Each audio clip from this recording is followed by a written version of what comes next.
kita persilahkan yang sepuh untuk bisa hadir di sini.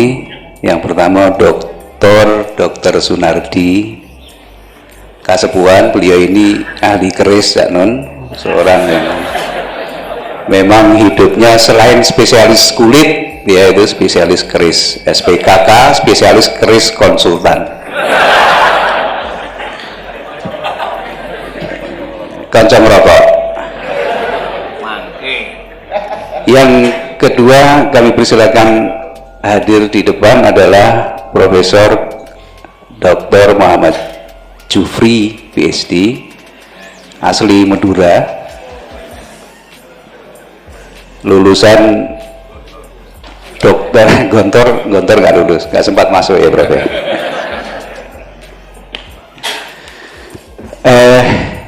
Kemudian yang ketiga saya minta dokter yang tadi jajar Cak Nun, Dr. Yodi Mahendra Data. Ini adalah, beliau adalah wakil dekan bidang 3 ya. Kemudian yang terakhir ini masih ada kosong. Cak Nun siapa? Yang kosong ini siapa yang mau diisi? Budekan silakan maju. Al-Mukarram. Nah, sambil menunggu itu supaya tidak ada dusta di antara kita, saya boleh nggak cerita tentang yang Cak Nun mau mati tadi?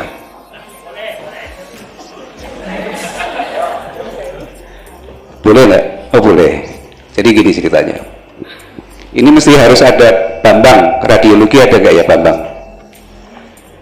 Nggak datang, mungkin di luar. Suatu pagi ketika saya sedang visit pasien, saya ditelepon sama Cak Nun, "Dot, kowe mrene." "Iya Cak, neng ndi saiki?" "Saya di Gedung Hartono." Gedung Hartono itu sini, BDNI itu yang Jenderal Sudirman. Itu di lantai 3 itu kan ada counter handphone. Aku di situ, ya. Kemudian aku ngeramuki pasien saya, habis itu saya ke situ.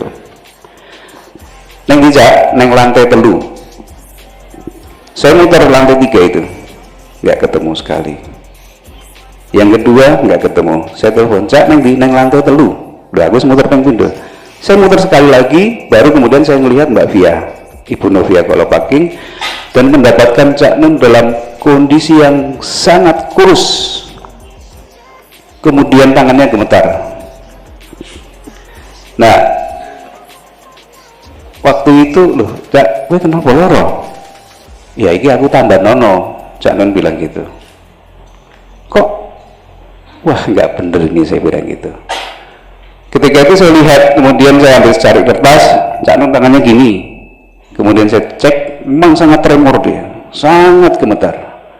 Saya pikir pasti ada sesuatu dengan kelenjar tiroidnya.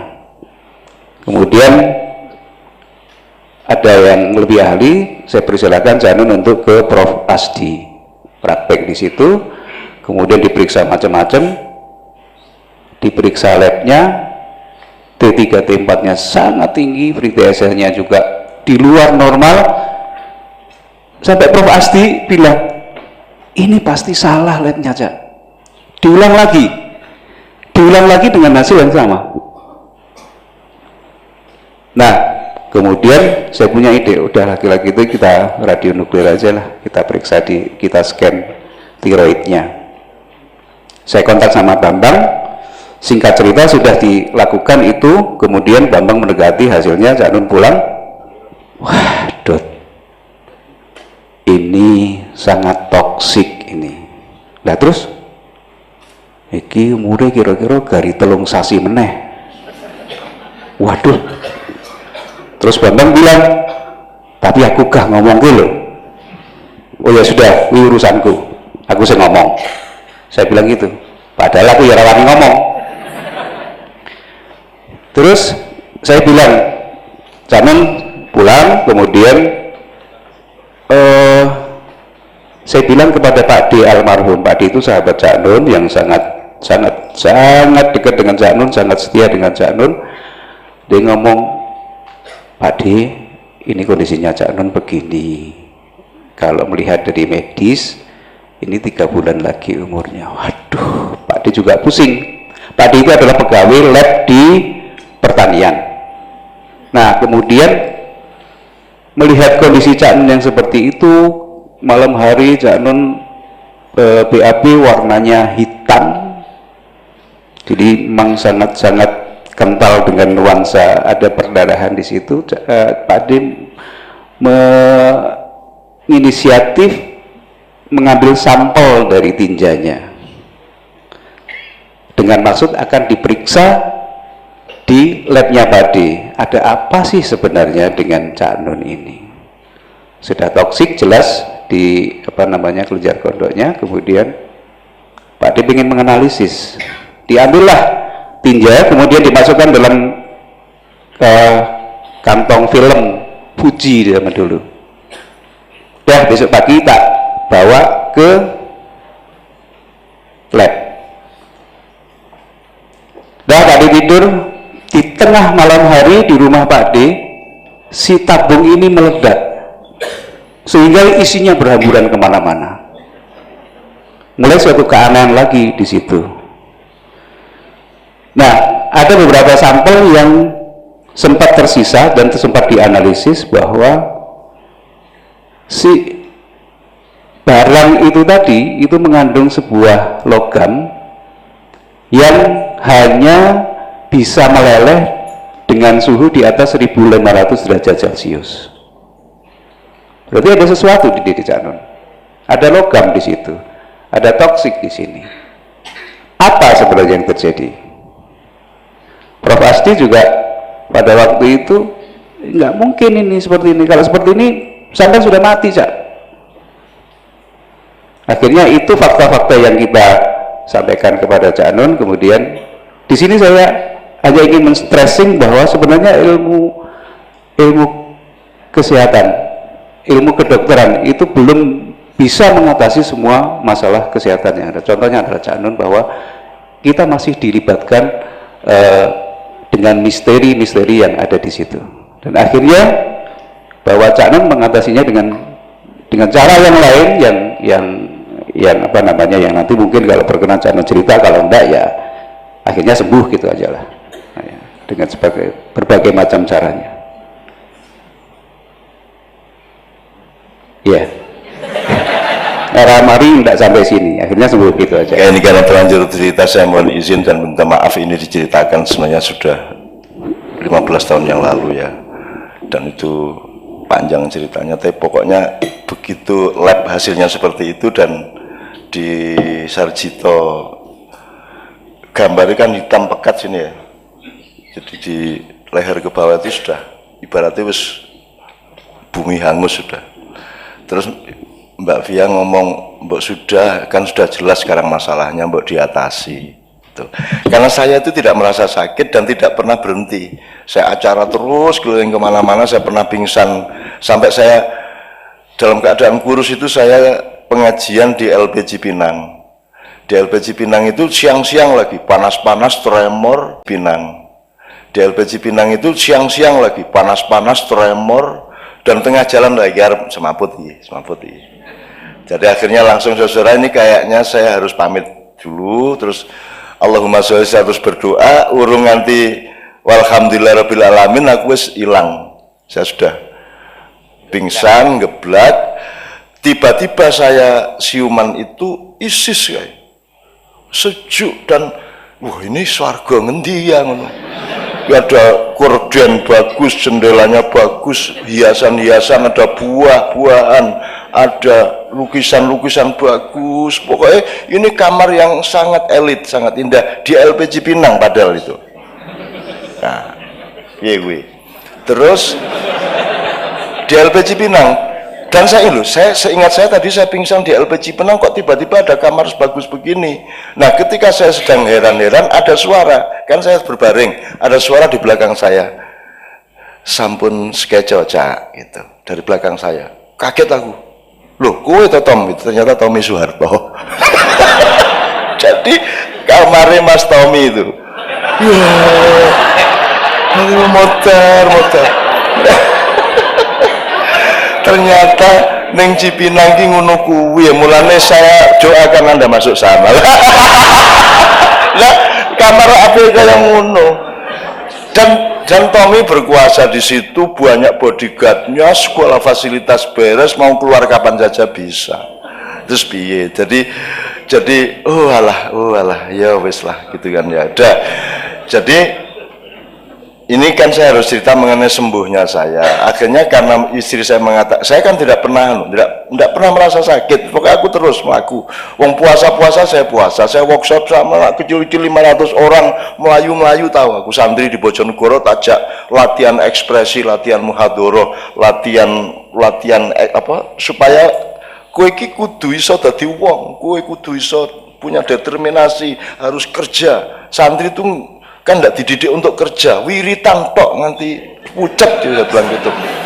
Belajar nyambut gawe, ayo bertani kayak kerajinan apa, tak ajak pelayan lah. Semaput aku mas, aku ini poso awakku. Berat badan saya 46. Saya kan sekitar 70 lah, 46. Wih semaput lagi, jadi saya sekian kali semaput. Terus akhirnya Mbak Via mengatakan, kan sudah jelas, kan saya punya intel juga, saya selidiki ini ada apa, akhirnya sudah jelas semua masalahnya, dan semua sudah saya maafkan. Saya tidak pernah marah, saya tidak pernah dendam, saya bersyukur kepada Allah, saya milik Allah. Akhirnya sudah malam itu saya melakukan upacara dan saya sembuh paginya, dan kemudian saya langsung gemuk ya, jatuh. Aku lemu kae. Begitu lemu lho, kak aku lemu iki. Kanca-kanca lho, "Dot, Cak, kowe jane atine kok isi urip?" Ngono kita. Jan-jane ning ngerawani ngomong gitu ya. Kira-kira itu. Nah, Bapak sekalian, Anda saya kira juga tahu bahwa kesembuhan bukan milik dokter. Dokter adalah petugas ikhtiar, orang yang dengan ilmu mengupayakan pengobatan. Tapi sembuh milik Allah. Sebagaimana sakit juga milik Allah. Asal posisi kita di situ, maka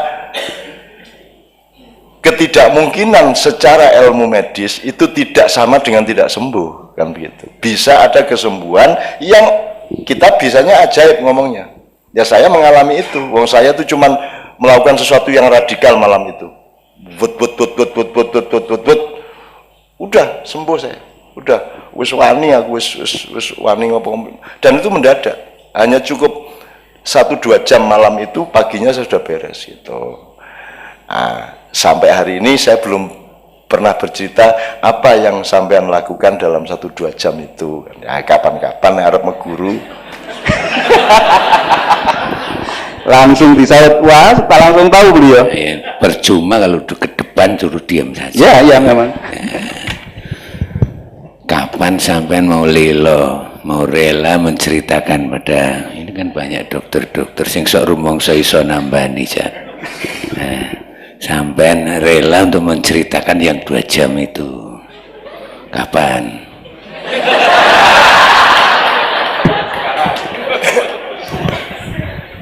Saya kira ada potensi yang disebut sugesti.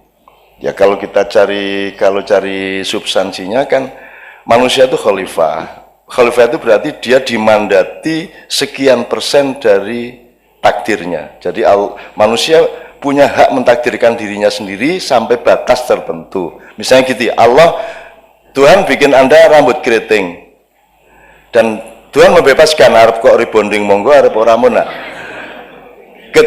Hak rebonding itu ada pada manusia, demikian juga terhadap sakit.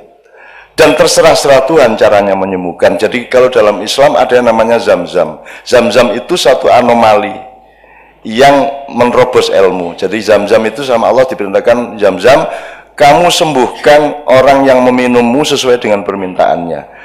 Nah, zam-zam itu tidak bisa menyembuhkan, dia cuma sarana dari kehendak Tuhan untuk menyembuhkan sesuai dengan permintaan. Jadi ibu-ibu Pak sekalian, tolong jangan salah, saya ini tiap hari nyebul banyu itu 200-an lah.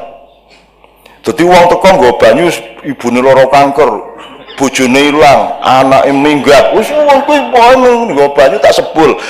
Nah, saya terus disuruh ndak nyebul. Terus bagaimana orang yang mengharap ke saya?